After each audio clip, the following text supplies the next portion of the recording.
my calculation is correct, he will be 95 years old. Born in 1929. He was 34 years old when he shared the speech with the world. So let me get into it. I hope it finds favor in your heart and minds.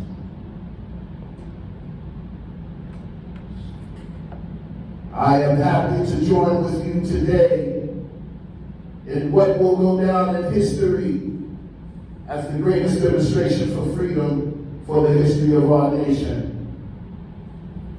5 years ago, a great American in whose symbolic shadow we stand today signed the Emancipation Proclamation. This momentous decree came as a great beacon light of hope to millions of Negro slaves who had been seared in the flames of withering injustice.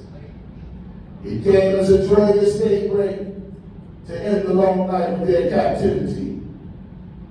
But 100 years later, the Negro still is not free. 100 years later, the life of the Negro is still sadly crippled by the manacles of segregation and the chains of discrimination. 100 years later, the Negro lives on a lonely island of poverty in the midst of a vast ocean of material prosperity. 100 years later, the Negro is still languished in the corners of American society and finds himself in exile in his own land. And so we've come here today to dramatize a shameful condition. In a sense, we come to our nation's capital to cash a check. When the architects of our republic wrote the magnificent words of the Constitution and the Declaration of Independence, they were signing a promissory note to which every American was to fall heir. This note was a promise that all men, yes, black men as well as white men, would be guaranteed the inalienable rights of life, liberty, and the pursuit of happiness. It is obvious today that America has defaulted on the promissory note insofar as her citizens of color are concerned. Instead of honoring this sacred obligation, America has given the Negro people a bad check, a check which has come back marked insufficient funds. But we refuse to believe that the Bank of Injustice is bankrupt. We refuse to believe that there are insufficient funds in the great vaults of opportunity of this nation. And so we've come to cash this check, a check that will give us upon demand the riches of freedom and the security of justice. We have also come to this hallowed spot to remind America of the fierce urgency of now. This is no time to engage in the luxury of cooling off or to take the tranquilizing drug of gradualism. Now is the time to make real the promises of democracy. Now is the time to rise from the dark and desolate valley of segregation to the sunlit path of racial injustice. Now is the time to lift our nation from the quicksands of racial injustice to the solid rock of brotherhood. Now is the time to make justice a reality for all of God's children. It would be fatal for the nation to overlook the urgency of the moment. This sweltering summer of the Negro's legitimate discontent will not pass until there is an invigorating autumn of freedom and equality. 1963 is not an end, but a beginning. And those who hope that the Negro need to blow off steam and will now be content will have a rude awakening if the nation returns to business as usual. There will be neither rest nor tranquility in America until the Negro is granted his citizenship rights. The whirlwinds of revolt will continue to shake the foundations of our nation until the bright day of justice emerges. But there is something that I must say to my people who stand on the warm threshold which leads into the palace of justice. In the process of gaining our rightful place, we must not be guilty of wrongful deeds.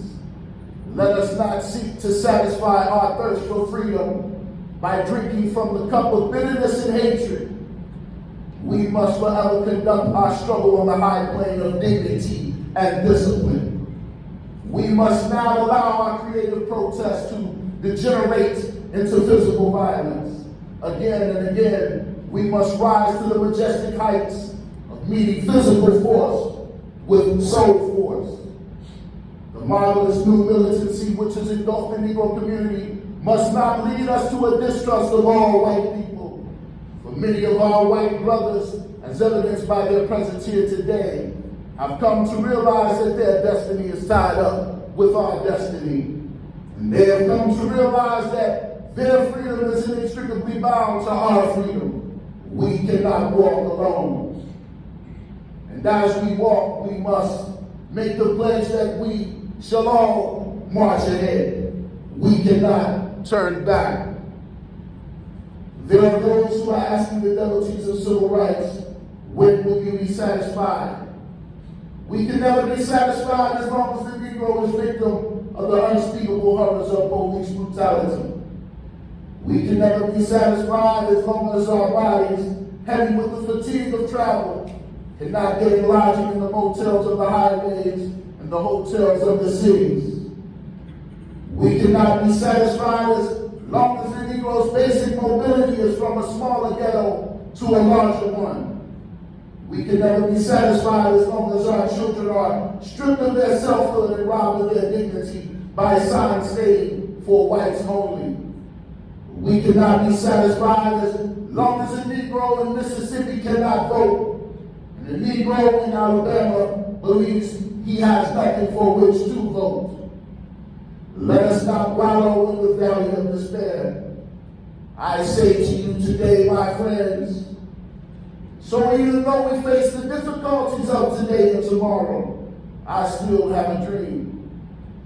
It is a dream deeply rooted in the American dream. I have a dream that one day this nation will rise up and live out the true meaning of its creed. We hold these truths to be self-evident, that all men are created equal. I have a dream that one day on the red hills of Georgia, sons of former slaves and sons of former slave owners will be able to sit down together at the table of brotherhood. I have a dream that one day even the state of Mississippi, a state sweltering with the heat of injustice, sweltering with the heat of oppression, will be transformed into an oasis of freedom and justice.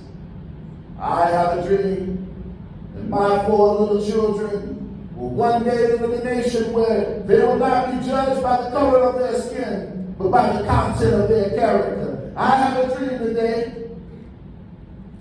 I have a dream that one day down in Alabama, with his vicious racists, with his governor having his lips dripping with the words of imposition and nullification, one day right there in Alabama, little black boys and black girls will be able to join hands with little white boys and white girls as sisters and brothers. I have a dream today.